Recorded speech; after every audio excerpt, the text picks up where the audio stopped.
All right, everybody. So, how did everybody think it went? First of all, that's like the best thing. How did everybody feel that DQ investigation went? 6 out of 10. 6 out of 10. We got one grading 6 out of 10. I'm like a 5.25. Okay, one is a 5 out of 10. There's only whole numbers here. This is magic. So Okay. Well, little this is not magic. So even unhinged didn't give you a Okay, so I would grade that investigation. I don't know, like it's kind of tough to put a number grade on it for a continuum. I would say like I kind of agree with you guys. We got the right conclusion, which is great. For those of you who were not at the investigation, what happened was I, a Magic player in the final round of an event, was accused of drawing extra cards during the course of the game, which in fact did happen.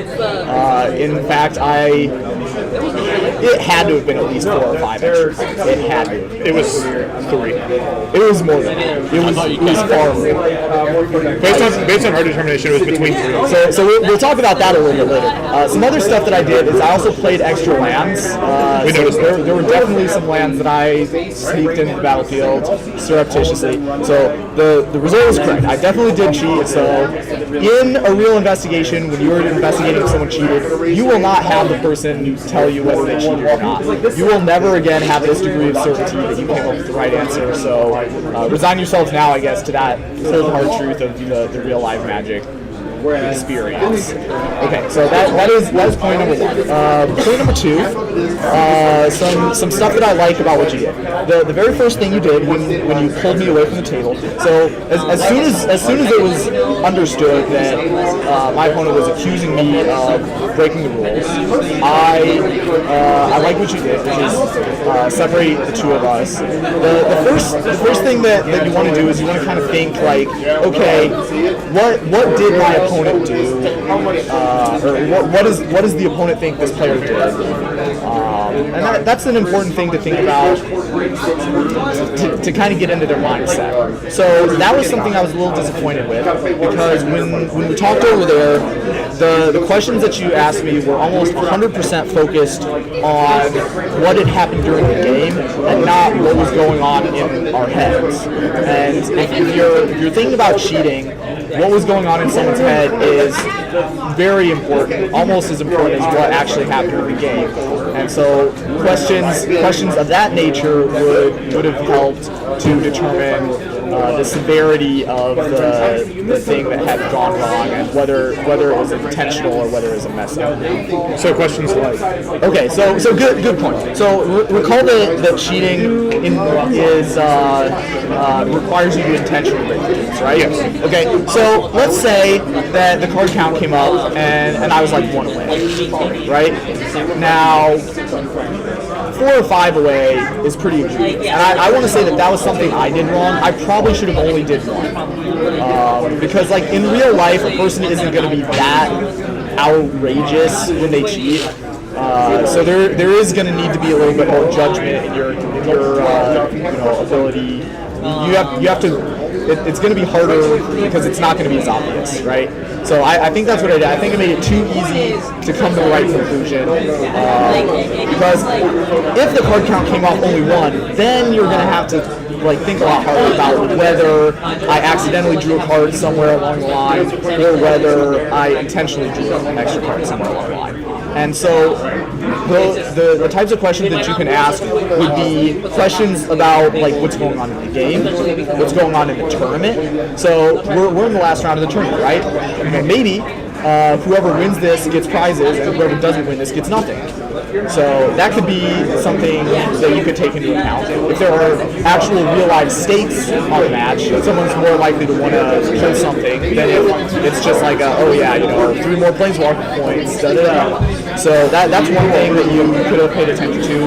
You could have paid attention to our general attitude to each other during the game.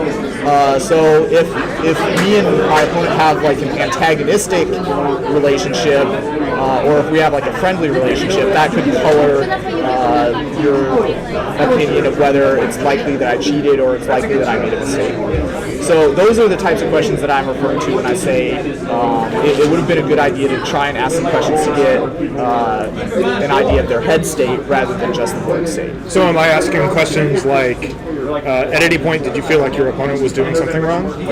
Yeah, stuff like that. Stuff like your opponent called a judge onto you. Do you feel like your opponent has how has your opponent been in this match? You could have asked like, how has he been behaving? Has he been like playing really tight?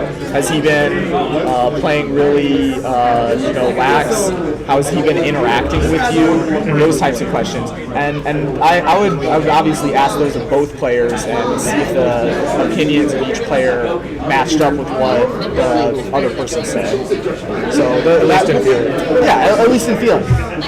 Because if both of us say it's been like a pretty laid back game and we haven't been really like keeping too much track of everything because it doesn't really matter for anything. If both players say something like that, you're great. If both players say something like, my opponent is a real tool, right? Like, that's probably true. If one person says, we've been getting along great, and the other person is like, my opponent is a jerk, that's going to be kind of an interesting thing to know because, like, that helps get you, because there's a discrepancy that can help you raise a red flag. It's like, okay, maybe we need to talk about this some more. Maybe I need to think about this some more while I'm talking about it with other stuff. So, okay, that was point 2 that I wanted to raise, is that it would have been good to have more of understanding for you guys of what was going on, because that was a very important thing. My opponent absolutely, and this is a thing that some of the other judges had maybe heard or called out, and something that Christian had talked about during the debrief, is he said some very unkind things to me during the course of that game. And so it is a very plausible thing to think that maybe Christian is salty that he's losing, and he doesn't like the idea that he's going to lose his last round in general, to me specifically, because he's not going to get prizes, whatever the reason for that might be. And as a result, he might be more inclined to try to get a win no matter what, even if that involves calling the judge on something that didn't happen and lying about it. So that is very much on the table for something that could have happened. And if I were a person who is unafraid of the bribery and wagering section, I would put some money that maybe did not cross your minds during the investigation. Is that a true statement? Yeah. So that's another thing. And part of that is because I was just I had to trust that Dalton asked the right questions of Christian, because Dalton's the one who was talking to Christian. And so, realistically, I probably should have said, I'm going to pull you aside, talk to you, and then pull Christian aside and talk to Christian. The best practice would be if you, the judge who's taking this call, and the judge who's going to be responsible for pulling the trigger, talk to both players, and that will help you get all of the information cohesively together in your mind. Because again, if one judge talks to one player exclusively, the other judge talks to the other player exclusively, then you have to both, it's like a Chinese telephone kind of situation where, like, I can only go off what he said about when you're with this guy. And so, like, that, removing one link of that chain can really help you get a clearer picture of what's happening. So that is another thing that I wanted to talk about. As far as the technique that you use, card counting is a thing that you can do. I have some articles that you can read about, like the technique of card counting if you are familiar with it. Had either of you done a card count before? Okay. So I won't spend a whole lot of time talking about that. One thing I will say is that using the tokens of verdant force is not a reliable way to say, like, you can't say that, oh, he has 5 tokens, that means that it must have been 5 turns of the 6 turn 8 that he played, right? That is, trying to figure out what specific turn you are in a game of Magic is very often suffering. It's very difficult to do that in general. You saw that with the verdant force thing, because, like, hey, what if I missed a trigger? What if I, like, traded off some of those sapperlings? What if some of the sapperlings, like, we didn't have enough tokens for it, and, what if one of them, like, got lost underneath the pile, because I had them all piled up, maybe there was, like, one more under there that you guys didn't see. So all of those things can affect the number of the samples without affecting how many cards I'm supposed to have. So that is not a reliable way to get that information. The much more reliable way to get the information of whether or not someone has too many cards would be to count how many cards I have, and then count how many cards my opponent has access to, and then you can use those numbers and compare them together, and that will tell you. Like those should both be the same, obviously. And then, of course, like if you have draw spells or rampant growth type of effects, you can take those into account because, like, he has a rampant growth, so that means like one of his cards doesn't count, so to speak, because it came out of the library as a result of rampant growth. But if you use that technique, the relative comparison will help you a lot more than trying to figure out what turn you're on. And based on it being X turn, he should have X plus 7 cards in his hand.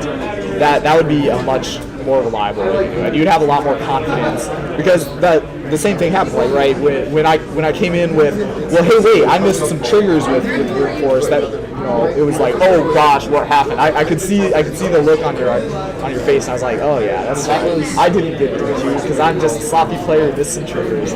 We did account for that, and we did count both because we ended up counting both the saplings and the cards that you had access to. Yeah. I didn't count Christians.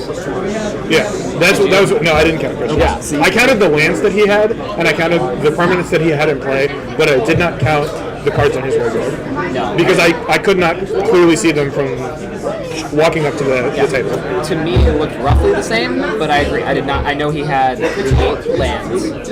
I knew he had about 6 in the graveyard and a few on the field. No, I did not take into that count. Yep. I knew it was similar, but not the same amount. So it wasn't that we just had used one of those methods. We used the two together.